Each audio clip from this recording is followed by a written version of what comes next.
À toutes et à tous, j'espère que vous allez bien. On se retrouve pour le brief du lundi 19 janvier, il est 8h42. Aujourd'hui, on va parler donc des news économiques, du ratio long and short, du funding, open interest, des liquidations. On regardera ce que font les whales en finissant par l'analyse technique de Bitcoin. Mais avant ça, on va regarder donc ce qui s'est passé hier. On a eu quand même pas mal de mouvements sur Bitcoin, donc récemment sur les dernières semaines. Donc je vous avais laissé avec un scénario dans lequel on revenait chercher les 98 000 dollars avant ma semaine de ski. Clairement, ça m'a fait du bien de cette petite semaine, petit aparté. Clairement, ça fait du bien de se changer les idées mentalement, pas physiquement parce que le ski, ça reste éprouvant, mais en tout cas mentalement, c'est les vacances qui pour moi sont les plus, régénératrices. Clairement, on est sur, une bonne chose. Donc je repars dans 2 semaines, mais en tout cas, le plan était bon sur ce que je vous avais donné. On visait les 98 000 avec un rejet, avec potentiellement un setup de short qui se forme, c'est ce que je vous avais dit, pour derrière venir piéger tout le monde et pouvoir avoir un vrai rebond ensuite pour avoir piégé tout le monde. Actuellement, c'est ce qui est en train de se passer. Je doute actuellement que ce soit un piège par contre. À mon avis, on peut venir chercher certaines liquidités, étant donné que quand on regarde un petit peu et qu'on zoome un petit peu, on a quand même une trendline qui, à mon avis, va être jouée par beaucoup de retails, hein. Quand on regarde juste là, on voit qu'on a rebond parfaitement sur cette trendline et elle ne demande qu'à casser, je le pense. On est sur 1, 2, 3, 4, 5, 6 touchettes sur cette trendline. Donc clairement, ça pue un petit peu. On est venu chercher la zone OTE du mouvement baissier donc dans les 98 000 dollars. On avait également un IFVG à venir chercher, donc juste ici. Donc c'était un FVG et IFVG à venir chercher donc dans cette zone. On a été rejeté parfaitement dans cette zone.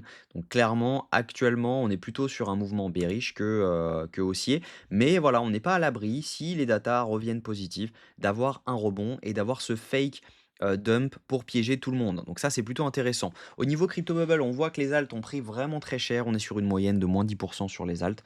Donc clairement, on a simplement le Dash qui reste à plus 15% et le DCR qui reste à plus 19%.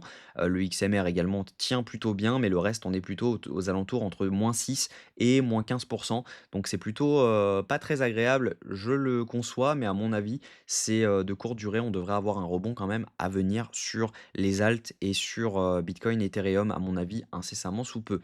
Au niveau des news économiques, aujourd'hui, c'est férié aux États-Unis. On a la journée de Martin Luther King Jr.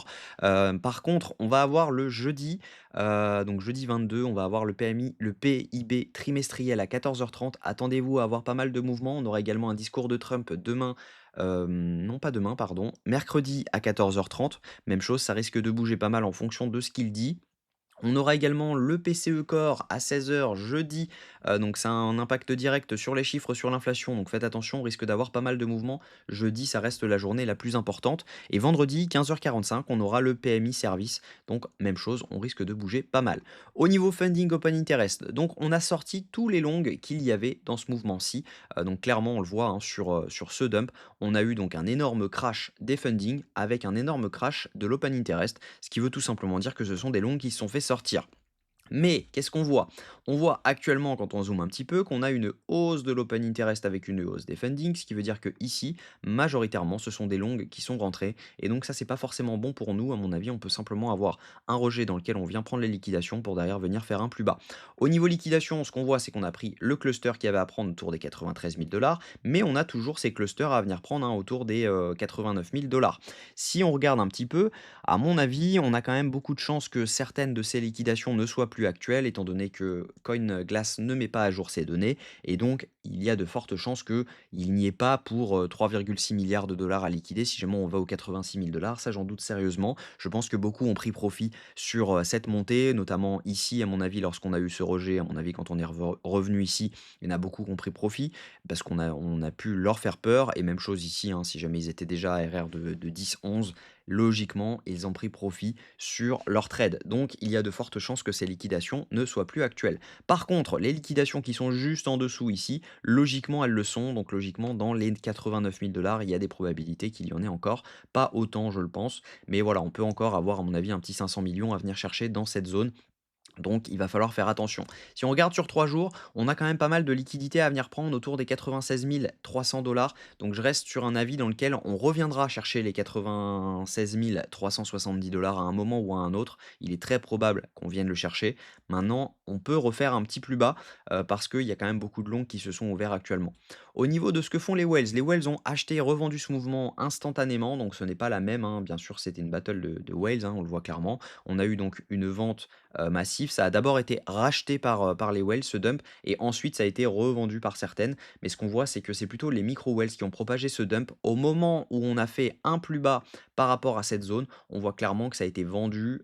euh, Au moment près où on a vraiment cassé ce plus bas, on voit qu'il y, a eu- il y a- donc il y avait des ordres de vente à ce moment-là. On le voit clairement, les micro whales étant en jaune. Les retails également ont vendu ce mouvement dès qu'ils ont vu que ça commençait à sentir le roussi. Donc clairement, plutôt bien débrouillé pour une fois, les retails.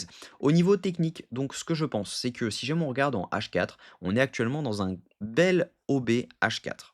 Il y a beaucoup de personnes, à mon avis, qui vont tenter de le jouer. On a rebondi donc dans cet OB H4 juste ici. Donc si jamais j'affine, hop, on vient chercher ça. On a juste simplement mèche là-dedans. En revanche, ce qu'on voit, c'est qu'on a également un FVG en H4 dans cette zone. Donc il est très probable de revenir travailler cette zone. Si jamais on regarde juste là, on a également ce FVG H4. Hop, on est là-dessus. Donc, il y a une probabilité dans laquelle on refait de nouveau un plus bas dans la journée, ou demain, ou dans la nuit, hein, tout simplement. On revient chercher cette zone, et ensuite on aura notre rebond pour venir chercher les liquidations qui sont dans cette zone. Ça, c'est très probable. Maintenant, pour venir chercher cette zone au-dessus, ça va être très compliqué, parce que là, on a déjà notre changement de tendance baissier, on a le retour de zone OTE si jamais on vient chercher cette zone-ci, et donc il va vraiment falloir pousser fort au niveau du spot pour venir break cette zone ensuite, parce qu'on peut tout simplement faire un rejet dans lequel ensuite on vient chercher toutes les liquidités. Et ça serait vraiment embêtant pour la suite, parce qu'à mon avis, on ne viendra pas chercher beaucoup plus haut. On pourra venir chercher potentiellement les 70-74 000 dollars par la suite. Donc, ce que je pense, c'est que moi, je vais jouer ce long, clairement, dans le FVG H4. Si jamais je commence à voir qu'il y a un setup low time frame en 1 minute qui se dessine, je prendrai ce long dans lequel, à mon avis, ce sera une entrée de ce style dans lequel on vient chercher ça. On se met notre stop en dessous pour viser donc la target juste au-dessus de ces zones autour des 95 800 pour venir chercher donc un 2,78 R. Donc ça veut dire que pour 1% de risque, vous avez 2,78%. Donc ça peut être un trade plutôt intéressant. Je ne place pas l'ordre en revanche. J'attendrai de voir si jamais on a un setup low time frame qui se dessine. En tout cas, si jamais on a un setup low time frame qui se dessine maintenant, je ne le prendrai pas parce qu'il y a vraiment exclusivement des longues qui sont rentrées sur ce rebond juste ici. Donc il est très probable de revenir chercher la zone basse pour tout simplement les liquider. Par contre, si on commence à voir que tous les longs se ferment et qu'on vient simplement chercher la liquidité ici, ça pourra être intéressant de se placer directement, puisque si tous les longs sont sortis, clairement, il n'y a plus d'intérêt forcément à aller beaucoup plus bas, étant donné qu'on a déjà mèche dans l'OBH4, on a simplement front run le FVGH4, donc ça pourrait être intéressant. Donc voilà le plan actuellement, je vais attendre un setup low time frame en M1, mais tant qu'on n'est pas dans cette zone en M1, je ne rentre pas en long, et tant que tous ces longs sont encore dedans, ça ne vaut pas forcément le coup de rentrer maintenant. Donc le plan, c'est de venir chercher largement les 95 800. À mon avis, on pourra venir les chercher courant de la semaine, mais il va falloir faire un petit plus bas avant de venir les chercher, parce que là, on a quand même beaucoup de personnes qui ont FOMO en long, et ça peut être problématique pour la suite. Donc voilà, j'espère que cette vidéo vous a plu. Si c'est le cas, je vous invite à vous abonner, à liker et à commenter ce que vous en pensez. On se retrouve demain à la même heure. Prenez soin de vous.